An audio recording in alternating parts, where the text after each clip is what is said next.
Welcome back. This is week 4, lecture 2, The Rise of Christianity. And this lecture may go over time, quote unquote, may go beyond the time limit of what we could do if this were an in-person course. But again, I hope that it will all come out in the wash time-wise.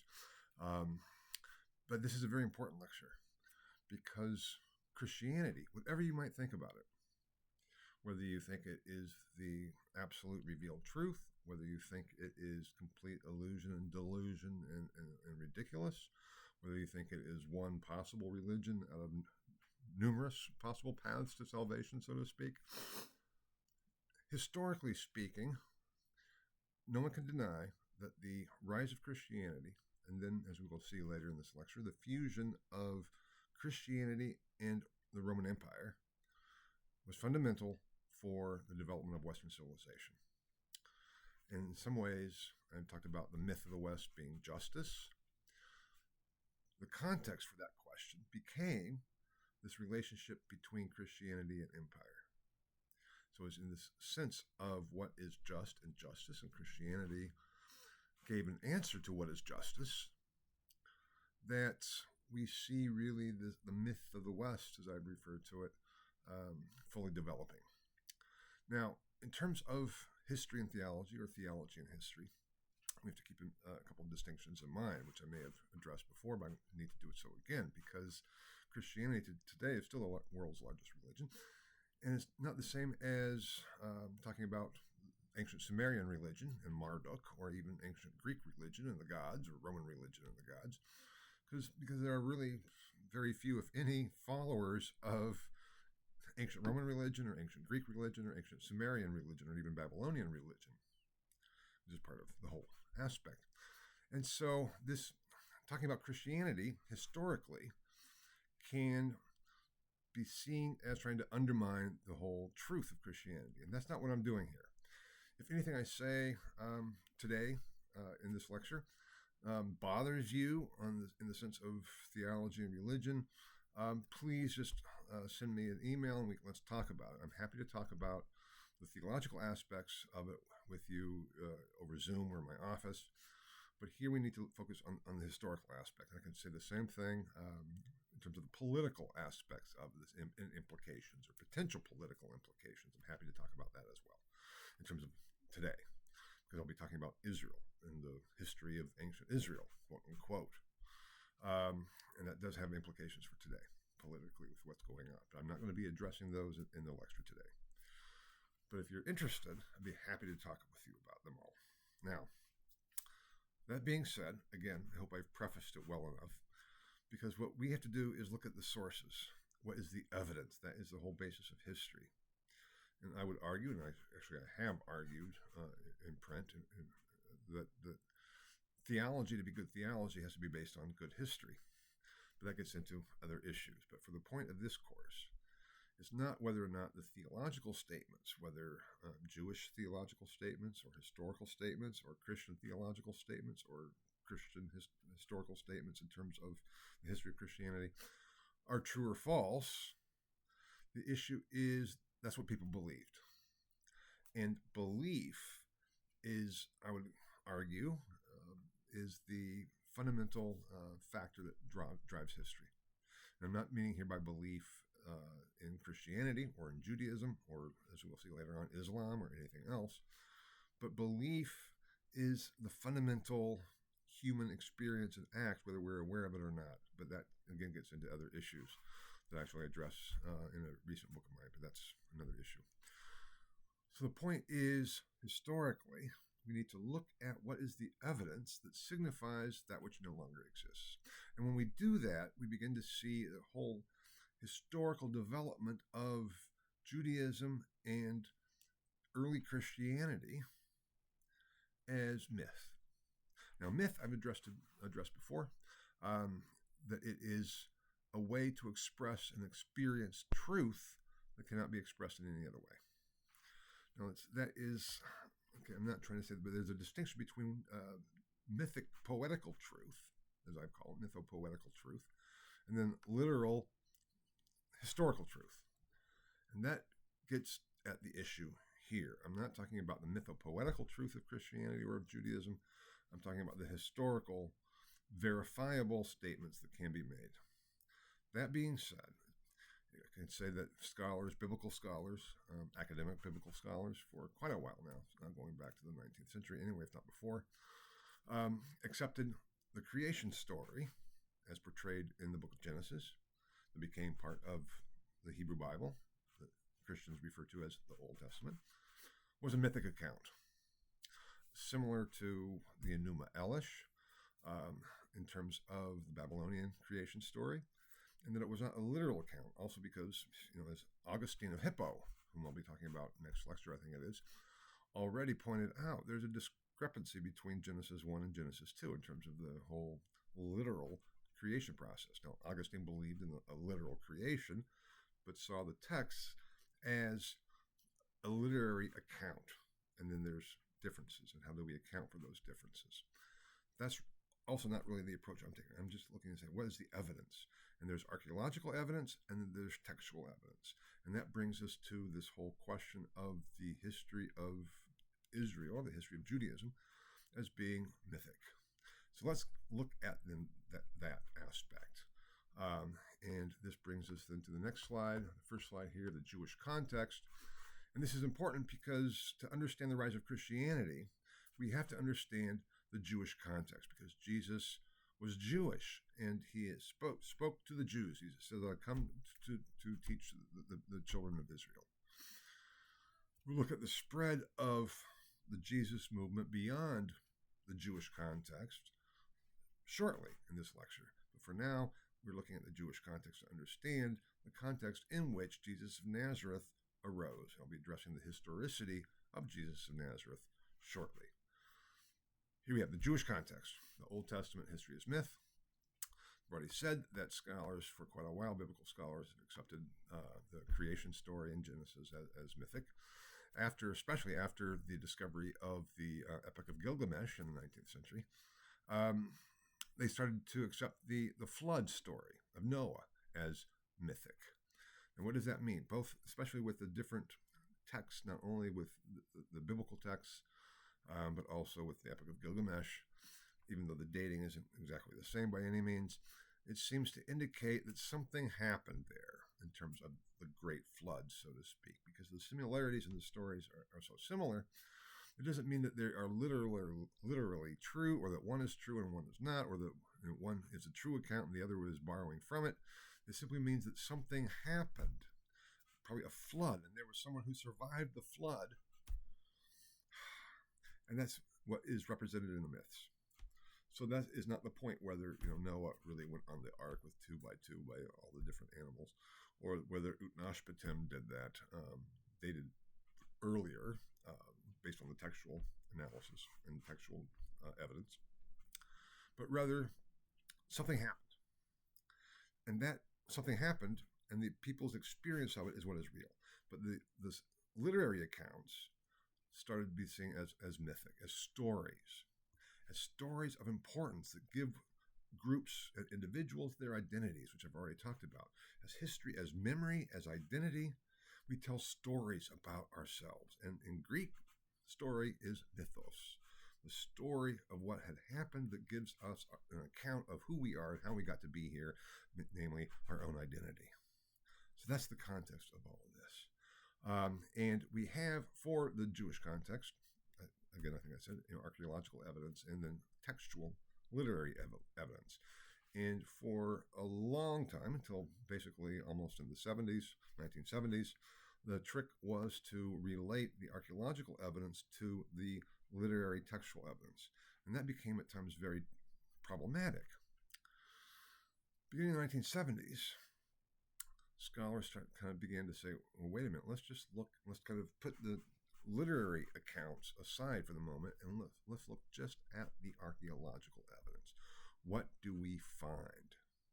What archaeological evidence is there that might support the literary account?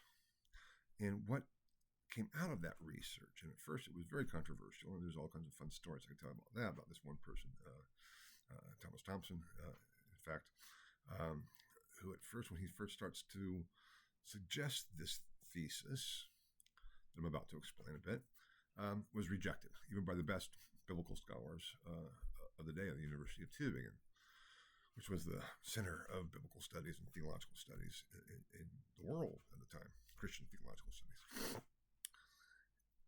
But then slowly, people came around to his view, and then, of course, there's some nuances that are brought in. Some say, okay, he's right about this and this, but we have to see it in a broader context. But what he argued was that there is no evidence of any of the historical developments, basically, that are represented in the biblical texts. It's like, whoa. So seeing Genesis as mythic is no problem. Seeing Noah by this time as mythic is no problem. But seeing the United Kingdom of David and Solomon as mythic, that was like, what? No, this has always been accepted as historical. Now I have up here on the next slide, ancient Israel in two different timelines, talking about the importance of timelines on a workshop last lecture. As you're looking at this slide, you'll see on your left, as you're looking at it, the traditional chronology of ancient Israel based on the literary texts, with Abraham being dated to approximately 1900 BCE, Exodus 1450 BCE, Saul, David, right there, the United Kingdom and Solomon, and then the destruction of Israel, the fall of Israel to the Assyrians, and then the destruction of Jerusalem in 586 BCE, and the Babylonian captivity. Persia conquers Babylonia, temple and Jerusalem is restored, exiles return from Babylon. And then we have the setting for the book of Daniel, the reign of Darius in Persia, 521 to 485 BCE. And that contrasts with the archaeological and other extra biblical textual and archaeological evidence.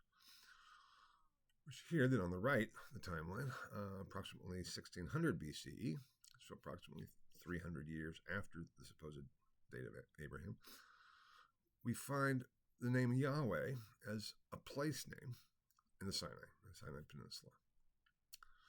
1300 BCE, there's the Great Mycenaean Drought. That can be historically verified. And then around 1200 BCE in central northern highland settlements in Palestine, a region that is a problem in terms of what do we name it and what do we call it. The earliest source we have for the name Palestine or Palestina is in Herodotus. But that same geographical territory was referred to as Judea by the Romans from once they conquered it all. And it became known as Judea from the Romans, the Roman province of Judea, until the early 2nd century CE. But that's something that I'm not going to get further into at this point. Just want you to know that the name Palestine is an historical attribution to a geographical territory. And so in this geographical territory that has been referred to as Palestine or Judea, we find in the central northern highlands settlements and herding in the Judean hills. And then by 950 BCE, so right about the time of Solomon, we find not evidence of any kind of a united kingdom, but evidence of regional patronage, meaning individual groups of Semitic Arabic peoples in Tyre, Aram, Israel, Moab, Ammon, Edom, and Judah, all under Assyrian domination. So that is kind of what we're looking at. Now you say, wait a minute, what about Assyrian domination dating from 950 BCE, and then Israel falls to the Assyrians in 722 BCE, according to the traditional. That is not necessarily a contradiction. Having Assyrian domination with the rise of the Assyrian Empire does not necessarily mean that Israel falls to the Assyrians. It just means that Assyria is dominating the region politically. And then basically more or less the same. Jerusalem falls to the Babylonians in 586 BCE.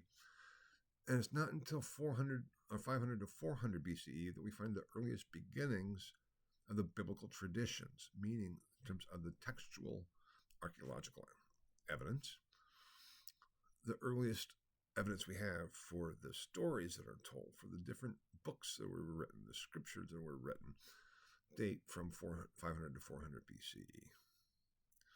Now, this again is an issue of, okay, well, don't the stories themselves go back further? They could. This is, again, the same type of approach that we have with Herodotus and with Homer. Homer didn't sit down and create these stories. He was writing them down with oral traditions, and we have no way of knowing what the earliest oral traditions were, when the earliest oral traditions arose, because oral transmission we can only point to when we have textual evidence of actual artifacts, texts, and other archaeological evidence that does exist. So that's what that is getting at. And it's not until approximately 300 BCE that the Pentateuch, the first 5 books of the Hebrew Bible, there's evidence for the first 5 books of the Pentateuch. And we have the earliest biblical scrolls. By 170 BCE, the Masoretic biblical Bible's chronology, Hebrew Bible's chronology, is more or less set. And the Masoretic just means the accepted definitive text, so to speak. And we have the emergence of other biblical works, and we start having Greek translations. And then in 130 to 100 BC, the dating is very debated by scholars, but around that kind of gives a range. We have the discovery of the Dead Sea Scrolls. And the Dead Sea Scrolls, I'll be talking about shortly, a little bit more, were found in Wadi Qumran. And they were some of the oldest evidence for some of the biblical books of the Hebrew Bible, such as Isaiah, as well as other texts that I'll be getting to in a moment. But it's not until 325 CE that we have the earliest complete Greek Bibles extant, and then not until 630 CE that we have the earliest Hebrew Bibles extant. So as you can see here, there's a discrepancy between the reconstructed chronology based on the biblical texts and the archaeological evidence, archaeological textual, artifactual evidence. Now, Thompson's thesis that there was no such thing as the United Kingdom of David and Solomon was very controversial, as I said. But slowly it has become the accepted version that the time when David and Solomon supposedly were reigning in this glorious United Kingdom in Israel, in the Middle East, there's no evidence for that. There's evidence of regional patronates, of which Judah was one and Israel was one, and on we go. That changes how we understand the whole historical development. Now, talking about the Dead Sea Scrolls, what do they evidence? And that because the Dead Sea Scrolls are essential for understanding then the Jewish context. The book of Daniel, too, was more, the setting of the book of Daniel was more a later development. But that is related to then some of these scrolls were found in Qumran, and these were discovered in, I think, 1941. It's a fantastic story of discovery of history and how history all develops and works, because new evidence forces us to reevaluate how we understand that, quote unquote, what happened.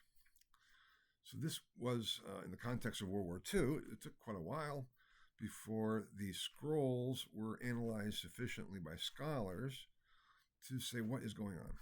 Now, and it's only somewhat recently that they've all been edited, blah, blah, blah, blah, blah. It's a long story. But it's an exciting story in terms of discovery, the politics thereof, and on we go. At the time, meaning from some point by anyway, 130 to 100 BCE, if not then earlier, we don't have, or I don't know anyway off the top of my head, the origins of these different groups. But in general, there was no such thing, and that is accepted and has been accepted for quite a long time, as a standard Judaism. There were different factions or different groups or different sects of Judaism, and we know 2 of them from the biblical text, the Pharisees and the Sadducees. There are also the Zealots, and then the Essenes. And it has been, even though scholars have debated back and forth, and first it was like the Dead Sea Scrolls were written by the Essenes, and it's like, no, they weren't. Maybe they were done by the Zealots, and it's like, no, we're back to the Essenes. So this is all very much a matter of debate among scholars, among biblical scholars, scholars of ancient Middle East and the ancient world, historians, and on we go. What we find in these scrolls were in clay jars hidden in the hills, buried in caves in the hills. Not only some of the earliest biblical texts, but also texts such as rules for the community. How do we live? And scholars have argued that whoever wrote these scrolls, because they were scrolls, lived in basically a monastic type of community. And these rules describe the community. And that is almost the basis for the Essenes, because the Essenes were a group who said, we need to kind of withdraw and live our pure life of righteousness. The context for all of this is the Roman Empire. Of course, not back in 500 BCE, but from 130 to 100 BCE on, is the expanding Roman Empire. So if we put this chronology together with the timeline of the Roman Empire and Roman Empire's expansion, we'll see that this is when the period when Rome is really expanding, and this fear of Roman power and domination. Now, the Zealots were those who said we have to fight against Rome. The Sadducees and Pharisees were those that say, well, we need to cooperate with Rome, even if we disagree about how to go about doing so. We need to cooperate with Rome. Whereas the Essenes are, we're not going to cooperate with Rome, but we are going to withdraw, and we're not going to cooperate with Rome because fighting Rome is beyond us. And one of the scrolls found in Qumran was known as the War Scroll. And the War Scroll talks about this apocalyptic battle between the sons of light and the sons of darkness. The sons of light would rise up and fight against the sons of darkness and would eventually defeat the sons of darkness. And the sons of light were led by a figure referred to as the teacher of righteousness. Apocalypticism, I need to say something about that because there's a distinction that in the popular mind, because the term apocalypticism is a popular term out there, apocalypse now, and it's not really understood. And that's fine. I'm not saying that we should try to change how we use the word apocalyptic or apocalypticism in terms of the common use. But technically, apocalypse simply means a revelation. The last book of the Christian scriptures is titled the Book of Revelations or the Apocalypse. Now, what is in that book of Apocalypse is a revelation of the last things, the last days. In Greek, the last things are referred to as the eschata. The eschata, or the eschaton, is the last age, and every Jewish and Christian theologian had an eschatology. That is an account of what would happen at the end of time, because for Judaism and for Christianity, history has a beginning with creation and goes until the end of time at some point. And what happens at that end of time is referred to as the eschata, the last things, or the eschaton, the last age. And the study of it, the writing about that, is eschatology. The issue with the book of Revelations, or the book of the Apocalypse, and the common use of the term apocalypticism is that what is being revealed in terms of an apocalypse is what's going to be happening in the last days. And so the term apocalypticism has been associated with the end of the world. But it's not simply that. But it can include that. But the term apocalypticism just refers to revelations. And there are Christian theologians and there are Jewish theologians who have an eschatology that is not apocalyptic, that is not based on, I know what it's going to be. Groups of believers have tried to identify what's going to happen at the end of the world and when that is going to happen since very early on. And that is an important mentality to keep in mind, because how would you feel if you truly believed the end of the world was coming immediately, if not today, next week, next month, next year? You'd prepare for it. And these apocalyptic groups, when you really believe it, go to extreme measures. There was a group, this is when I was, to make a long story short, in England and Liverpool Hope University. One of my colleagues there, a senior scholar at the time, studied apocalypticism. And there was a group in England that was still going on who had bought a house. And they were preparing for Jesus' return. And they made sure that this house was well stocked and fully kept up, because when Jesus returns, Jesus is going to need a place to stay.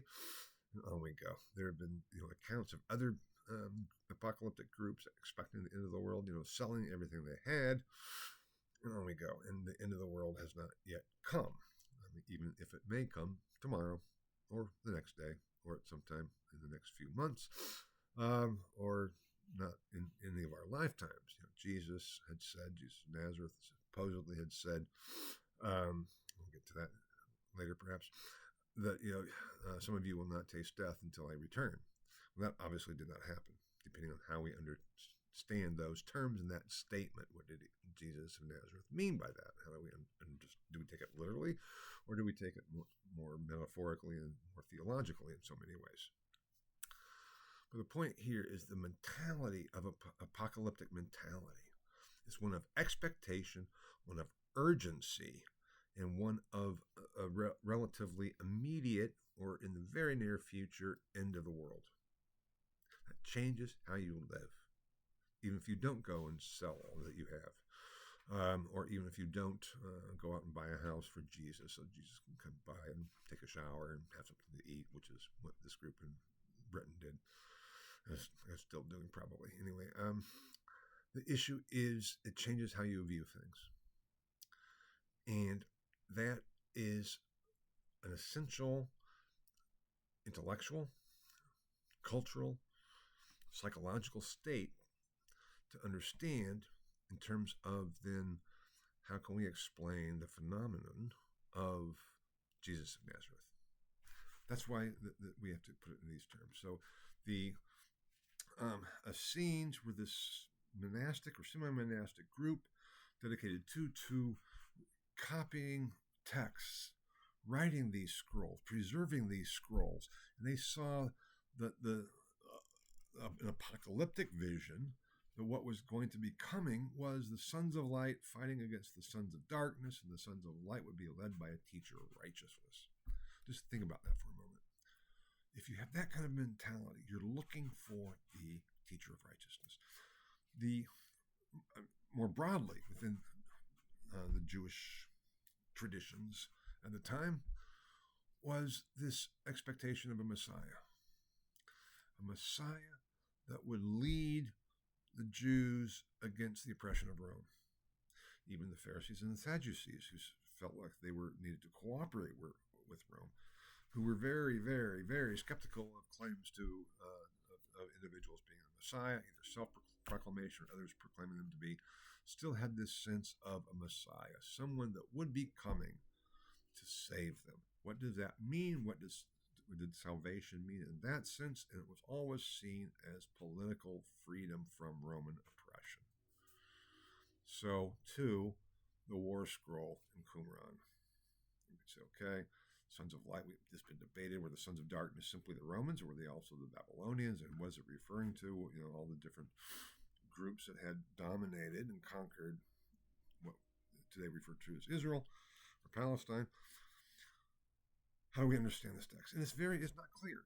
But what I want to get across is whether or not, irrespective of whom the sons of darkness may have been based on the text itself, it's the mentality that's there, the mentality of this battle, this big, huge, final conflict between the sons of light and the sons of darkness, led by the teacher of righteousness.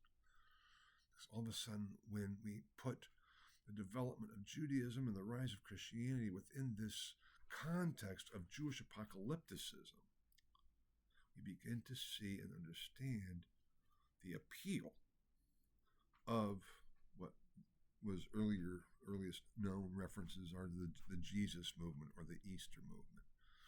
But before the Easter movement, we'll get there. It was the Jesus movement because Jesus of Nazareth began to be preaching to the sons of Israel, as he said. He came to the sons of Israel. It's a Jewish context. It's a Jewish beginning that only later developed beyond those contexts. So that is why I've spent so much time on the Jewish context. And that provides us the ability to kind of understand and to place historically the rise of the early Jesus movement, which I have here in the next slide. The first point being the problem of Jesus. And Jesus is a problem, was a problem, and is a problem. But for historians, why is Jesus a problem? Well, because, like Socrates, Jesus did not write anything. All we know about Jesus is what other people have said about him. It has even been theorized that Jesus was made up. There was no historical figure. And the so-called search for the historical Jesus has been going on since at least the mid-19th century. Scholars talk about the waves of the movement. So there's different waves. The first wave actually beginning, sort of speak, with Albert Schweitzer, actually looking for the historical Jesus. And then there's a second wave in the early 20th century. And then we're like on the third or fourth wave that is going back to that. And in this approach, there's a scholar at Notre Dame. I think he may still be there. I'm not sure. I should look. John P. Meyer. He's a Catholic priest. And he has a 5-volume study called A Marginal Jew in Search of the Historical Jesus. And his point was that Jesus was a marginal Jewish figure early on. He wasn't from the center of quote unquote Judaism at the time, whatever we might consider that to have been. But he became this center of a huge movement. And so Meyer asked, okay, how can we say that Jesus was historical? Are there extra biblical, here we're talking about the Christian New Testament, or Christian scriptures and writings, are there other sources that signify an historical figure, Jesus of Nazareth? To make a very long story short, he says, yes, there's basically one. There are several, but those can all be traced back to this one. It's Josephus, a Jewish historian, who wrote a couple big major works, the Antiquities and then the Jewish Wars. And Josephus was a very political figure, and he was trying to get patronage from the Romans and kind of sucking up to the Romans, so to speak. And the problem here, though, is even with Josephus, the text that we have, Meyer argues, we have only in a Christian interpolation. The texts are copied, so we don't have the original text of Josephus. And then Christian scholars would copy Josephus, but then add things. And what Meyer did was to reconstruct what he considers to have been the original text of Josephus, which does refer to Jesus of Nazareth as a teacher, as a prophet that was crucified under Pontius Pilate, put to death for rebellion. And on it goes. And Meyer's argument is there's no incentive for Josephus to have made that up, because Josephus was not a Christian at all. He was Jewish. Hellenized Jew, trying to suck up to Rome.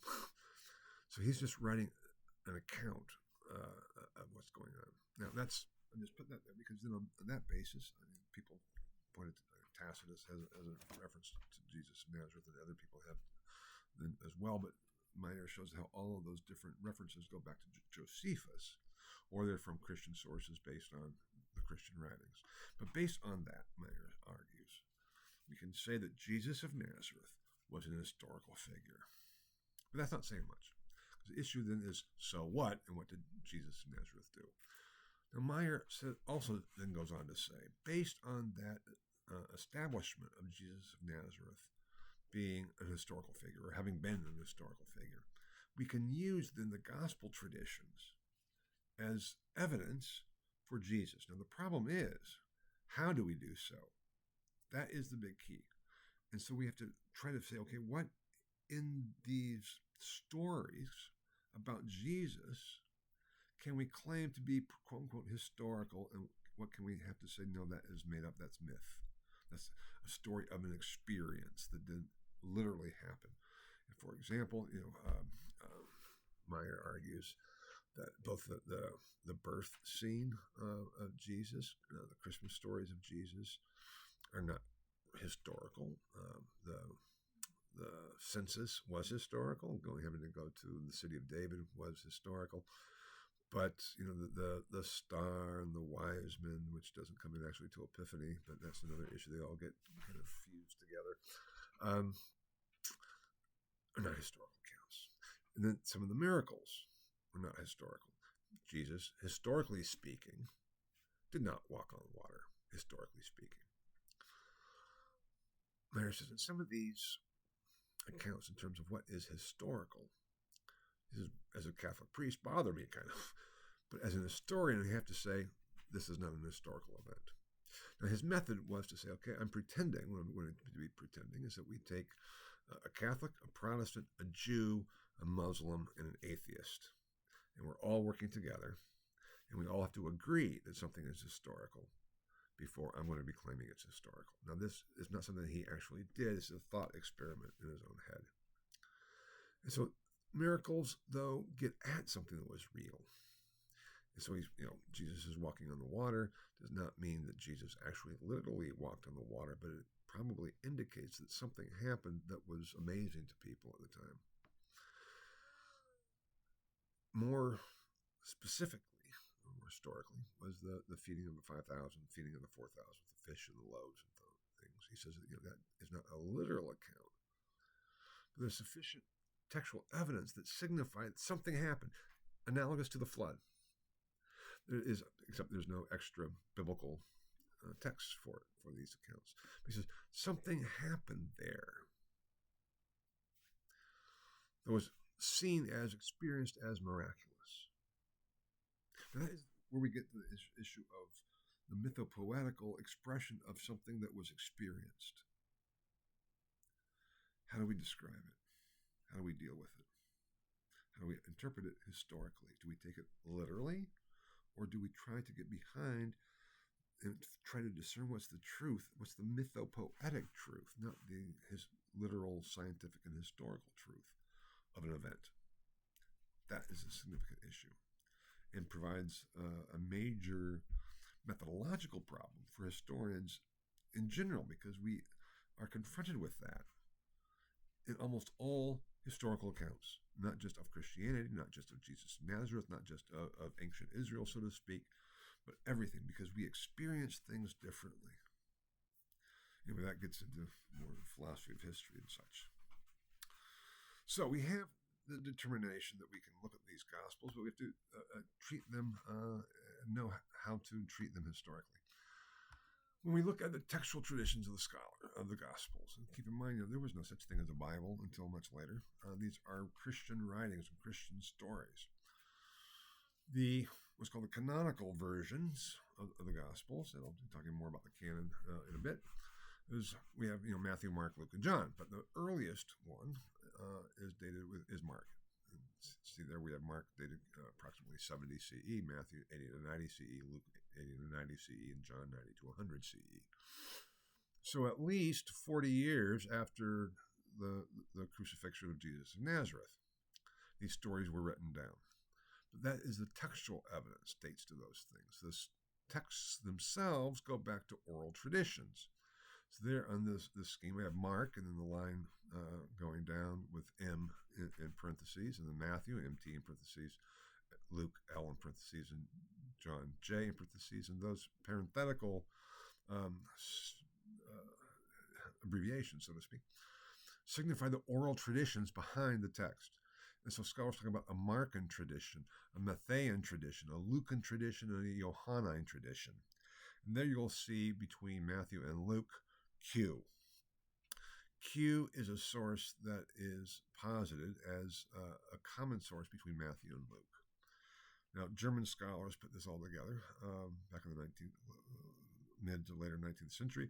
And in German, the term for source is Quelle, Quelle. That's why it is designated as Q, a source common to Luke, Matthew, and Luke that is older than Matthew and Luke, but still there.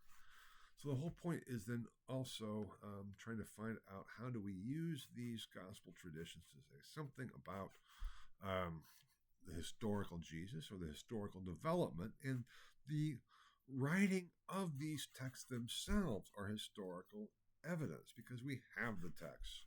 If we can look at the different traditions out of which these texts emerge. And if you read the different gospel accounts, they are different, even if there's a lot of overlap, but different perspectives and so on. So like scholars have said that, the Gospel of Matthew is more anti-Semitic than the other Gospels, and the Gospel of John is very Greek in that sense. And so there's different experience of these different textual communities that are getting together and telling stories of their experience of Jesus and trying to keep that memory and that identity together by telling these stories. And before they finally get written down, that which we can date then the earliest assumed or reconstructed origins of these texts as texts.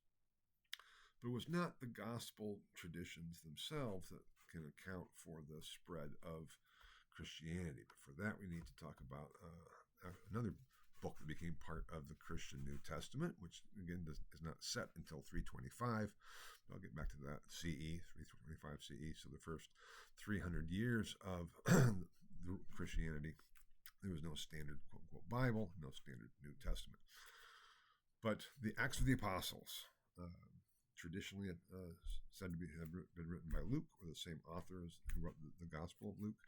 That's the other thing that biblical scholars don't believe that the Apostle Mark wrote the Gospel of Mark, or the Apostle Matthew wrote Matthew, or John.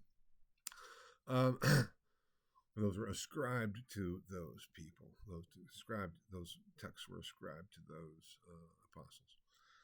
And Paul's another one. Paul, we know from the Acts of the Apostles, and Paul is quite something. Paul was a Pharisee. He was a Hellenized Jew, a Hellenized Pharisee, well educated, and he was a Roman citizen. So in some ways, he was like Josephus later on. He was a Hellenized Jew, well educated, a Pharisee, and a Roman citizen. And he's putting himself in that context. And then he's one of the people leading the persecution, the early persecutions against the Christians after the death of Jesus. So, what do we do about all that? Well, Paul had a conversion. We know it as the road to Emmaus, when he is kind of struck and hears a voice, Saul, Saul, why are you persecuting me? I said, what is it? I'm Jesus. You have to go. He was struck blind, and he converts in a radical way to become one of the most indefatigable advocates for Christianity. Then we could say, did the road of Emmaus really happen? Historically, we can't say that it did, because that's a matter of faith. We have no evidence that there was a voice coming from heaven that spoke to Saul, or that Saul was actually struck blind. But what we can say historically is that something monumental, something cataclysmic happened in Paul's life, because there was no basis for him all of a sudden to go from, I'm going to go out to kill Christians, get rid of this horrible sect, to I'm going to fight for Christianity with everything I have, and I'm going to spread it to the entire world. That's that transition that happened with Paul that is historically verifiable. What happened, how it took place, is not. We don't know. But the account in the Acts of the Apostles tells us about that experience.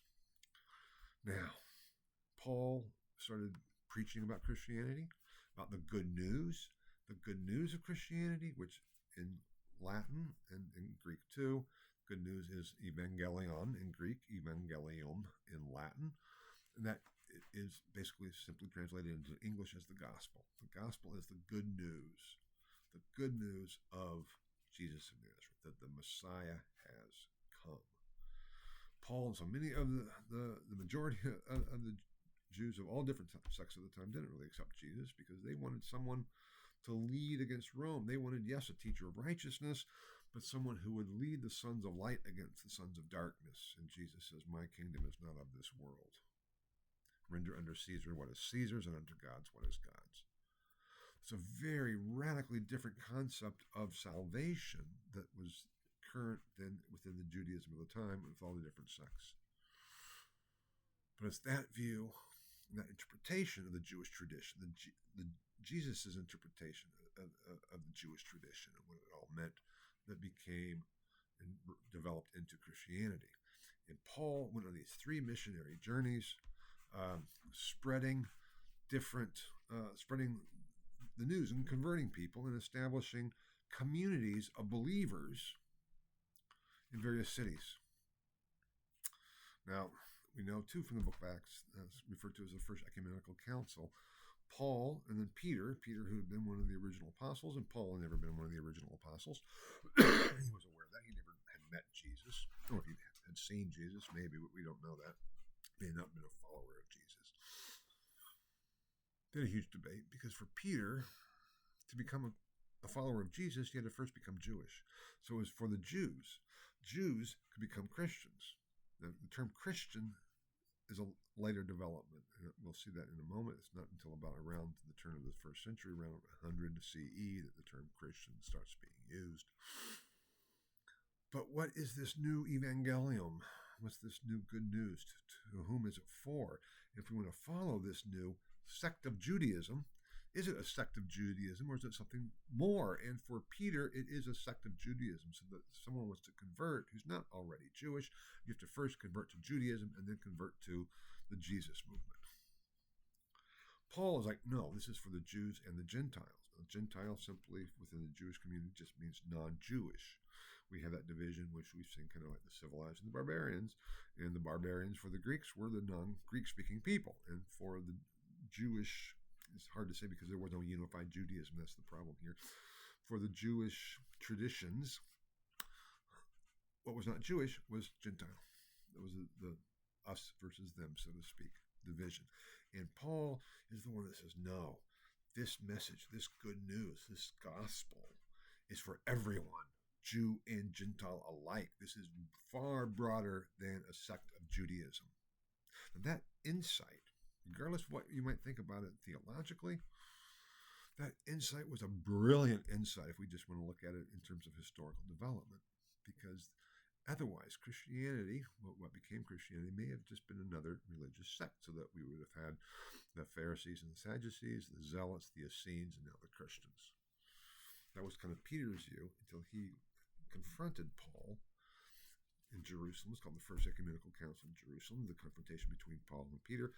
And they agreed there that Peter would be the apostle to the Jews and that Paul would be the apostle to the Gentiles. And Peter certainly came around, had some visions about Jewish ritual law and what was clean and not clean and everything else.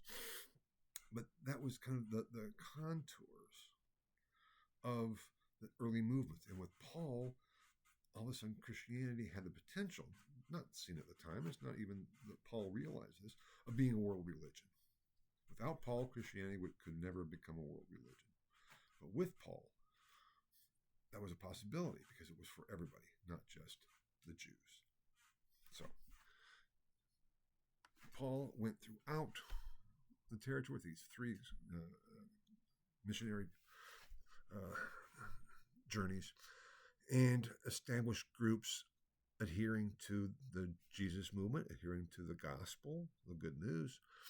And in Greek and then too in Latin, before Paul, before any of this, the term for a group or a community, a real community or a group, was ecclesia, or in Greek, ekklesion. Ecclesia. So Paul would establish groups or ecclesiae throughout his journeys. So there would be the ecclesia in Rome, the ecclesia in Corinth, the ecclesia in Philippi, and on we would go. And in English, ecclesia is translated as churches. Now, I have it here, house churches. And that's what we have to keep in mind because our term church we bring all kinds of definitions to it and all kinds of connotations to it. But originally, it's a pre-Christian term. It's not a Jewish term. It is a Greek and a Latin term. And it means a community, a group, a gathering. It's really a gathering. And that is what Paul established, churches throughout the region. And in these different churches, it was not legal within the Roman Empire. Roman Empire had their own religion. Religion for the Romans, according to Cicero, was a civic moral virtue. It was incumbent upon everybody to be a pious, a pious Roman, following and honoring the gods. And the Romans even referred to the Jews as atheists because they did not adhere to the gods. They just had one God, not all the gods. So they were atheos. They were without the gods. So Christianity was like, this is problematic, and also with the political implications at the time, because again, what was the basis for the crucifixion? The fear of political rebellion. At least that was what the Jewish leaders claimed against Pilate, and that was the problem there. And Pilate said, "That doesn't seem anything problem to me. This guy's kind of a wacko, but so what? If you okay, fine. If you want to crucify him, go out and do so. It's not that big of a deal. Wash my hands, go." There was far more issues. Now, the thing is, too, I'm not going to go into this too much. It becomes more politically correct, more recent history to claim, oh, no, the Jews didn't crucify Jesus, the Romans did. Well, technically, yes, that's technically true. They had the authority to do so. The Jews did not have the authority to do so. But the Jews still were the ones that basically demanded that Jesus be crucified. Anyway, that's not to be a political statement. That's just an historical statement, because all of a sudden we start getting all the developments thereafter. We start having to re-understand what was going on. Anyway, that being said, house churches, because since being a Christian could not be open, these communities or gatherings would meet in houses. And so we talk about the early house movement. And at the time, and in some ways still is today, today is very typical, or it used to be very typical anyway, even when I was growing up, that in the traditional household, the mother on Sunday morning would get up and get the kids ready to go to church, and the father might go along sometimes, but often wouldn't, either be working or want to stay home and watch football or whatever. That the mother was really in charge of the religious life of the family. And that was also the case in some ways within the Jewish tradition, that the mother was so important for the household rituals. That was the way it was with these house churches too. And some of the letters of Paul originally were to the leaders of the church who were women.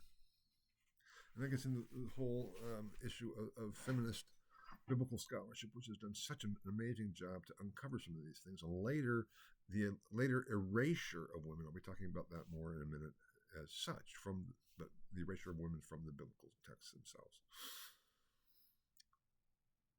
So it was on an individual, private, familial groups of families would meet in so-and-so's house, who would be the leader of the church in Rome or in Philippi or in Thessaloniki.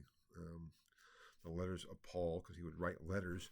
And these letters of Paul managed to keep or establish a network of house churches or churches, gatherings, throughout kind of the Roman world that provided a structure for further growth. Now, I've already addressed the Jews and the Gentiles in terms of that, because it was so important for Paul, and that I've already addressed that division. I should have probably put that up, that little bullet point, so to speak, up further, because that had already been established and settled in terms of Christianity being for everybody by the time this network of house churches is being established by Paul, which then brings us to the next slide, which is the spread and institutionalization of the church.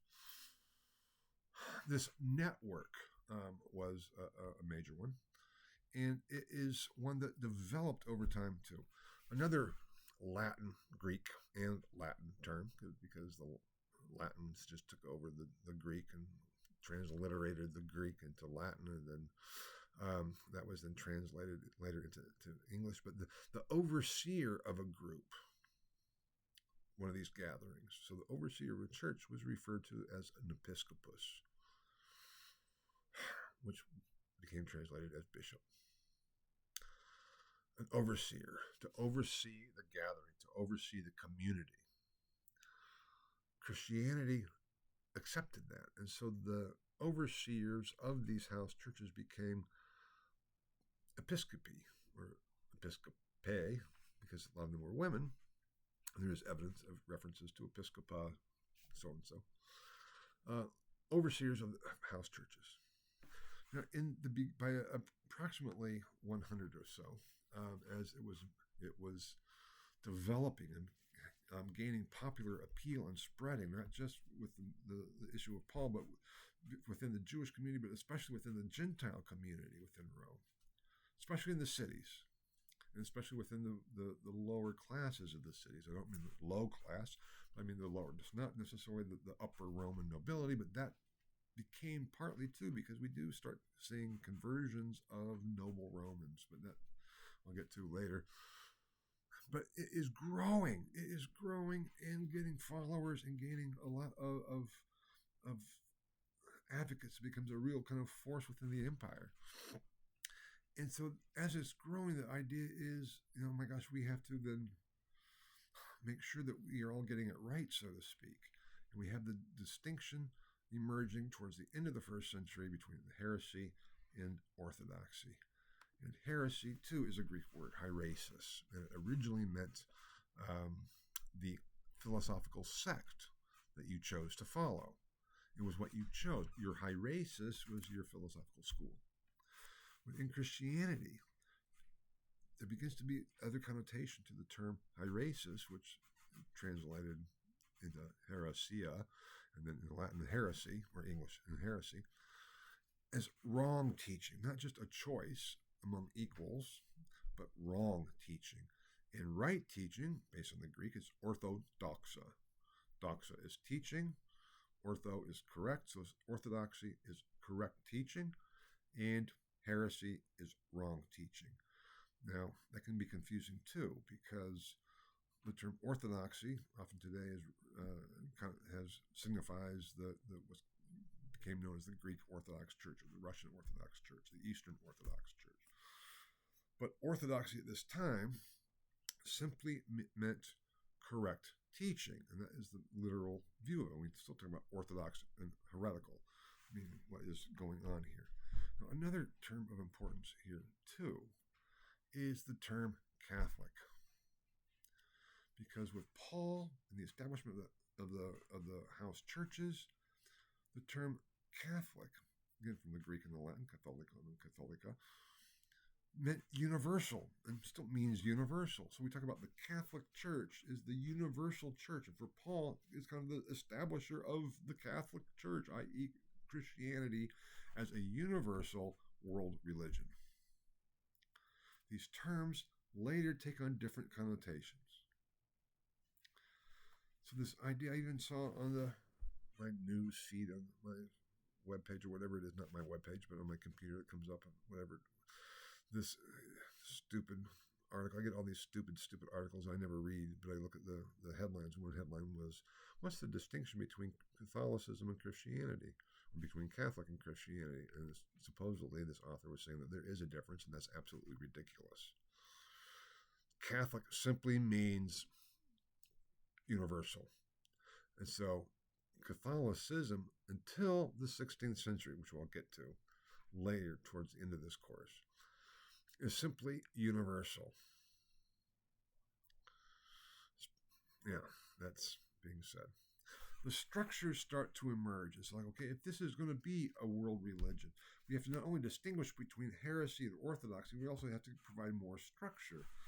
Because Paul is already gone and dead. We have these bishops overseeing, but we need a higher, clearer organizational structure for survival within this Roman world. And they did a couple of things. Number one, they started to refer to themselves as Christians. That develops at the end of the first century, as I already said, around the year 100 CE. We start finding references to the Christians rather than to the Easter movement after the resurrection, or after the Jesus movement, and on we go. So it's no longer even a sect of Judaism, it becomes a distinct religion of Christians. And we see increasingly established this distinction between the leaders and the followers, or what became known as the distinction between the clergy and the laity, the priesthood and the laity. And the priesthood, based on being ordained, ordination, the laying on of hands, that's where it comes from. The laying on of hands to ordain you to be a leader became restricted to males. So women were excluded from church leadership, from leadership within Christianity. The bishops started becoming all males, and they had power and authority, and they are above the laity, who were just the followers, the non-ordained. So that structure of clergy, or those who were ordained, and the followers who were not, becomes fundamental for understanding the development thereafter. Now, that is all part of the spread and the institutionalization of the church. It becomes an institution around the year 100 CE.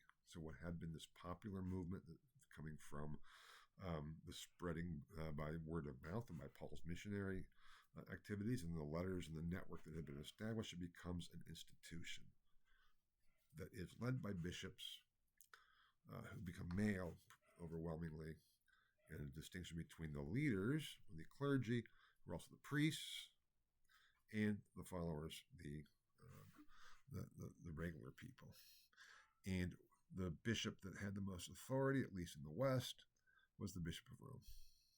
The Bishop of Rome, Rome, after all, was where both Paul and Peter were martyred. It becomes as the center of the empire, is seen as the most important bishop within all of, at least the West. Now, it's more problematic. I'll be saying more about that when we go along. But the Bishop of Rome became simply referred to too as Father, as Papa. That means Pope. In Latin, the term Pope is simply Papa. Papa is Pope. Pope is the Bishop of Rome. Anyway, and we'll talk about that whole development as we go through the development of this course as it goes from there. Now, this is then getting to the penultimate slide, from persecuted to persecutors, the 4th century. Because even though the institutionalization of the church by the year 100 was emerging in a place, and as Christianity continued to gain followers, it began to seem to be more and more of a threat. I'm just going to be going through this somewhat quickly because I'm aware of the time. But it is important to realize what was going on in this 4th century in terms of the rise of Christianity from this kind of weird, marginal Jewish sect to being the religion of the Roman Empire. And that all happened in the 4th century. I mean, well, it had been developing, so it became, the population has been estimated. The beginning of the 4th century was about 10% of the population. And by mid-4th century, it was getting close to 50% of the population. And that's a long story, too. But the point is, it was no longer possible to exterminate all the Christians, even though Diocletian tried, as we'll see in a moment. Because this 4th century was amazing. Now, why would the Romans want to get rid of the Christians? Jesus said, "Render unto Caesar's things that are Caesar's, and the God, one of those gods."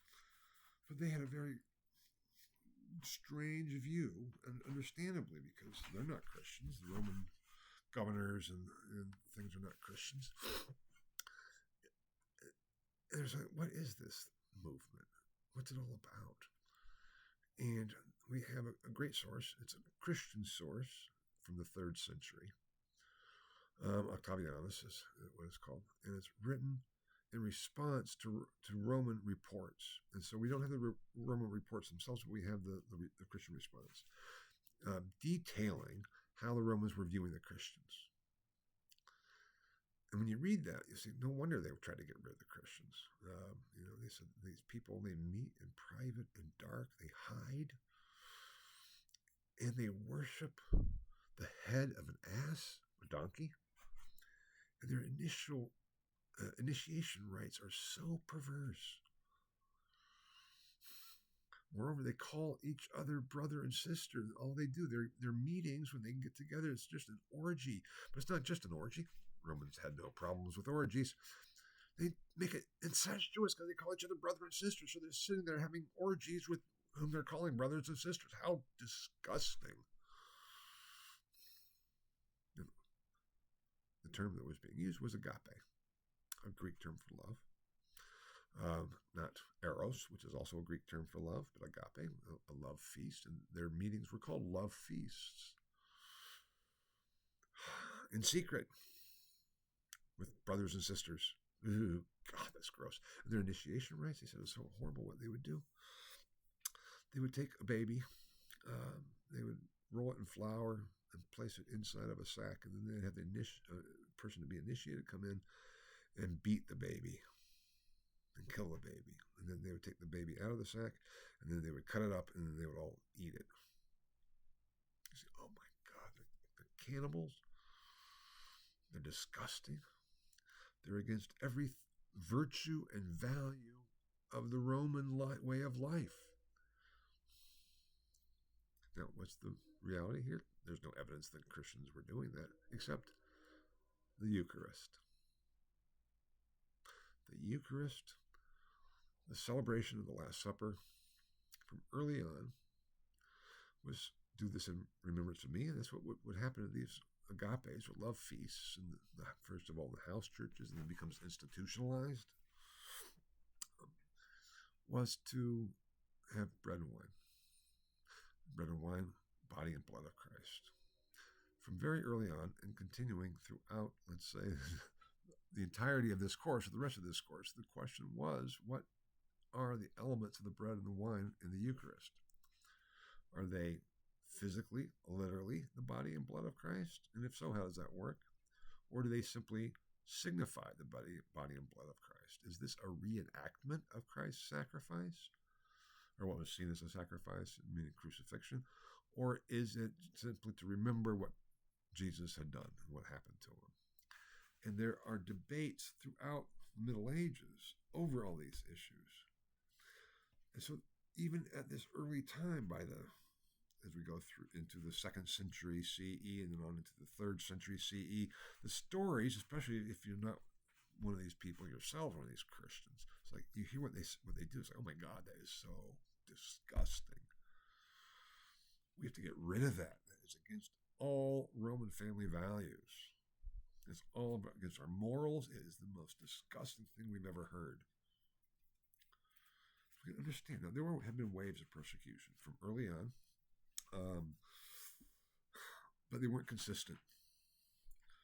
And it's like, on the one hand, it's like, so what? So you have a bunch of wackos doing weird things. It's only then later on that it seems like this is really a danger.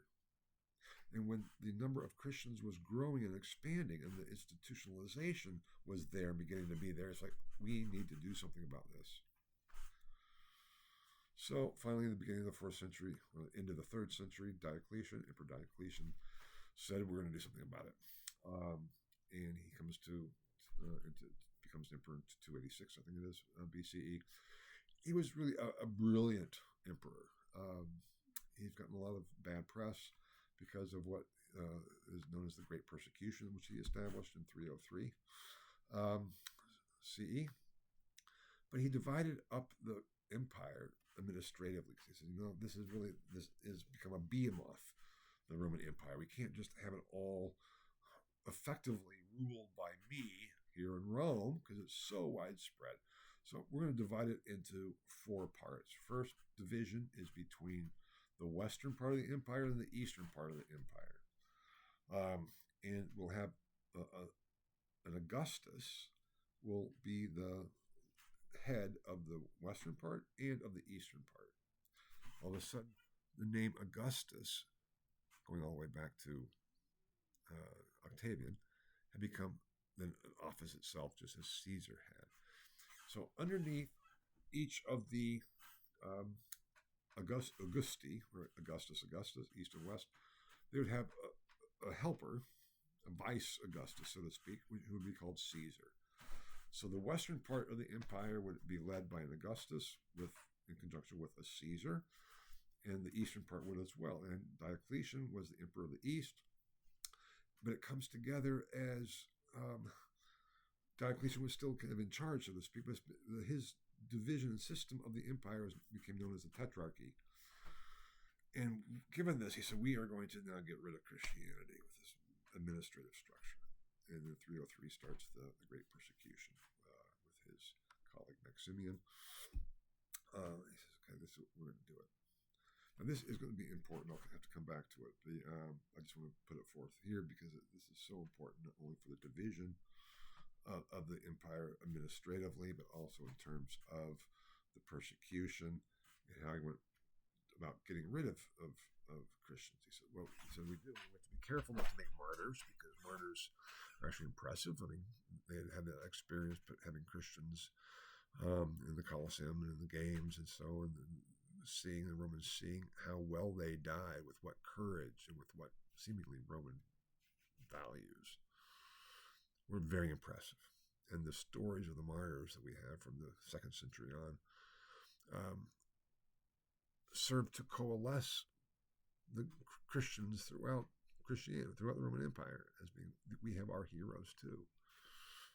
So Diocletian, we have to be aware about creating martyrs. But what we can do, confiscate what they use for their worship services, for these disgusting agape feasts, love feasts. So we'll take away their books, their chalices, and if they don't, then we'll at least throw them in jail. If not, then kill them. Because once we can get rid of the leadership, the movement will dissipate, because the riffraff doesn't know enough to, or care enough to be without a leader and continue. Well, this didn't really work, number one. Number two, they did create martyrs, because some of the bishops said, no, I'm not handing over the goods to you. I'm not handing over the goods at all to you. So they get killed. And the next bishop hears about that and said, okay, here you go. There's a problem. There's an issue. Because it's like, okay, what do we do? Do I hand over the goods, the books, the chalices, whatever we use for worship, and remain to lead this community, even if we have to go underground? Or do I stand up to the Romans and be martyred? It's quite a choice. If I'm martyred, how is the cause served, except for my martyrdom? I'll come back to this. This was a huge choice and a problematic choice.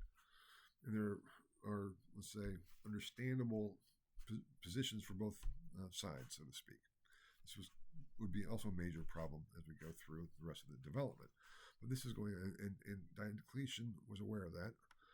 He tries to get rid of all Christians, but he realizes that it's not really working, and they are creating some martyrs, which is not good. And so, by this, some of this said, it's at least 10% of the population has been estimated. He calls off the Great Persecution in 305. It says, basically, I failed.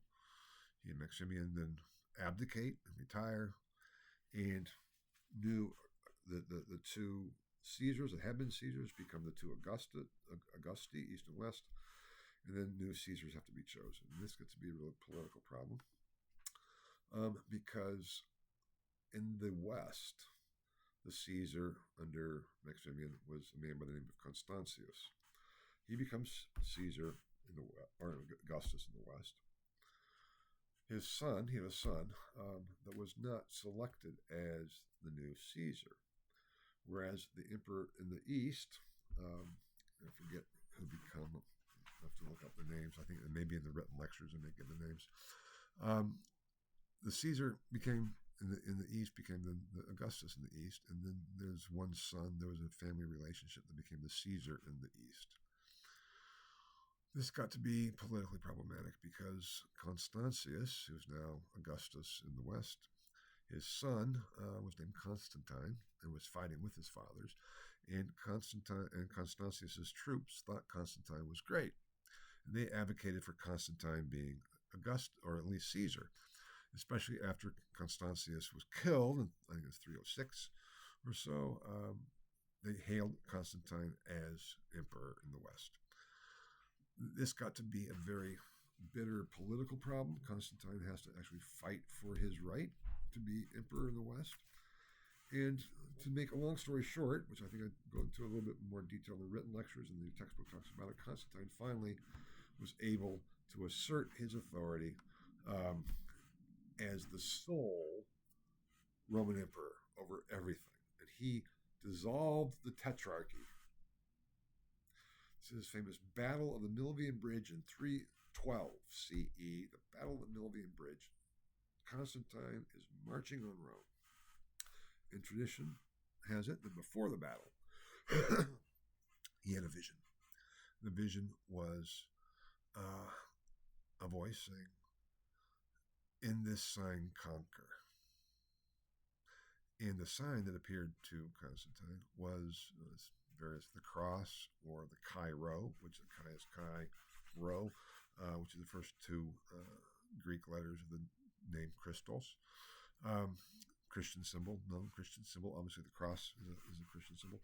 It says, so Constantine said, "Okay, I will conquer in this sign, in hoc signo vinces." So it's like, you will conquer in this sign.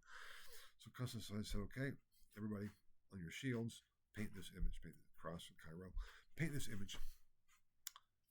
And he won. He was victorious. And that allowed him, that was the last battle that allowed him, Battle of Milvian Bridge, 312, that allowed Constantine to establish himself as the sole Augustus of Rome, and the entire united now Roman Empire. This has been seen as Constantine's conversion. That's not true. We don't know if Constantine actually had this vision, if he actually painted the cross or the Chi Rho on his soldiers' shields. But what we do know is after having become sole Roman emperor in 312, even though there's still someone in the east, but that goes away fairly soon. So that's an issue. He favors Christianity. And in 313, he and his kind of co-Augustus in the east, even though that was going to last for a few more years, Constantine issued what's known as the Edict of Milan in 313, which granted legality to Christianity. Christianity was no longer illegal. It was not the state religion. It did not become the religion of Rome. It was a legal religion of Rome. And Constantine, too, favored Christians. He also favored the sun god. Sol Invictus was his model, too. Constantine was only converted on his deathbed, but he was very interested in Christianity. I can't really go into all of this right now because of the time issue. I'm already a little bit over time. But in 325, after he had established himself as the sole emperor, no longer even working together with someone in the east, so okay, now I need to really put Christianity in order, and he calls for the Council of Nicaea, in the Greek city of Nicaea. At the Council of Nicaea, called for by Constantine, the emperor, bishops came, abbots came. They did a number of things. They dealt with heresy, the heresy of Arianism. That gets into a long story, but heresy wasn't heresy until Nicaea. It was just a view of who is Jesus. And the whole issue of Christology and answering the question, who is Jesus, was a really big one.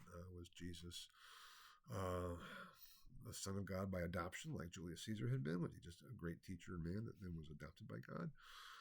Was he something special, or was he just a divine being that appeared as human, or what all it was? And so at the Council of Nicaea, first of all, they dealt with that issue. They condemned Arius' position. Arius was a Christian priest, a lot of followers. And Arius' position was Jesus was a human being that then became adopted by God, became divinized, became immortal, which made a lot of sense. And they said, no, Jesus of Nazareth was fully God and fully human, of one being with the Father. And they established what became known as the Creed, the Nicene Creed, which is a statement of basic belief for Christianity, a statement of what would be Orthodox Christian belief.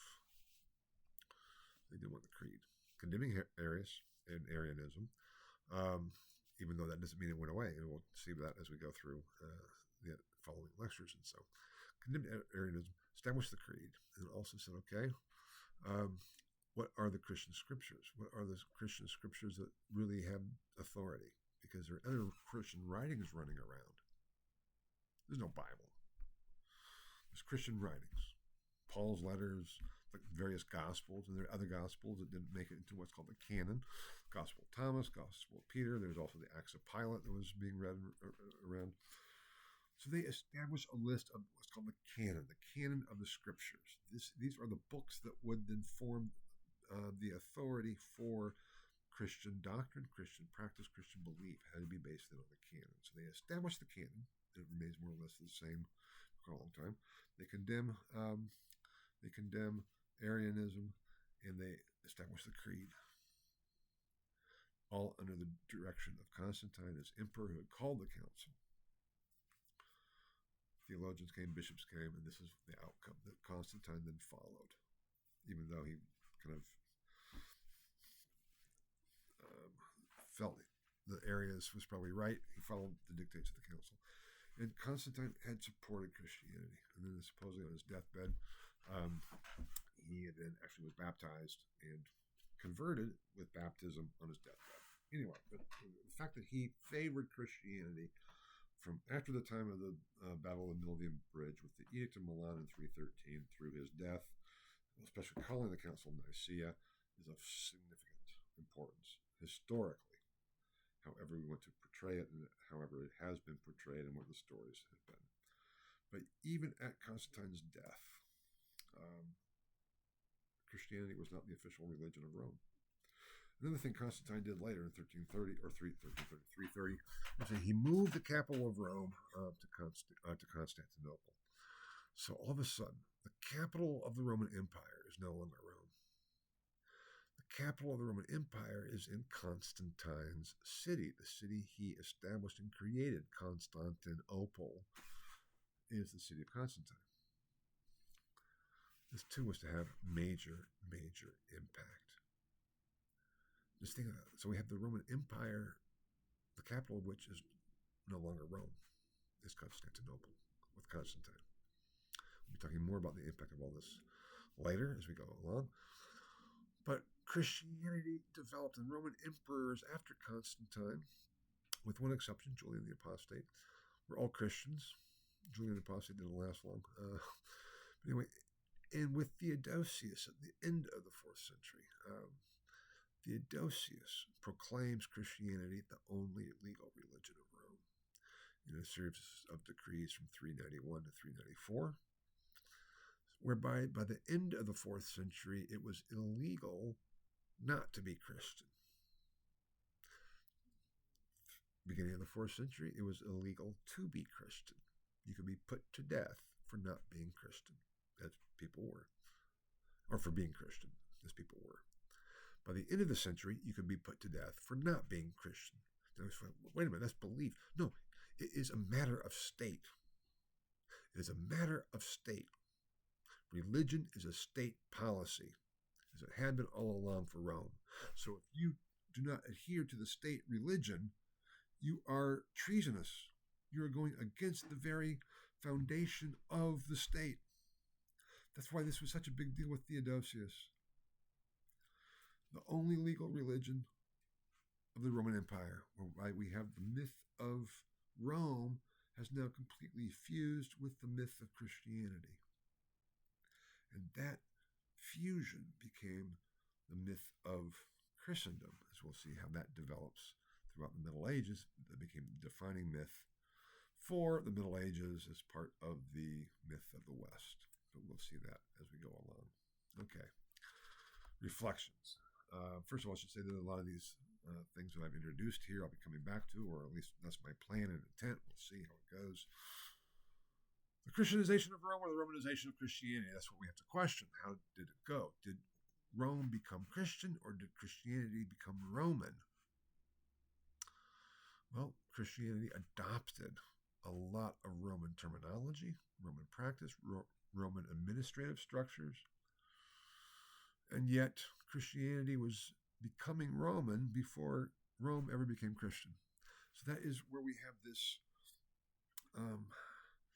fusion, and because the answer to that question is basically both. Rome became Christian and Christianity became Roman. How, to what extent does that all work in this amazing 4th century, from Constantine to Theodosius. And how does the fusion of empire and Christianity become the myth of the West? Because it's that conjunction of Rome, the myth of Rome, the myth of Christianity, of empire, whose whole point was to bring justice and truth to the world. The question is, what is justice? Christianity had a clear answer: to be right with God. In Latin, the term justus is translated as right or just. It can also be translated as righteous. Justitia in Latin. Justitia is justice. It's also righteousness.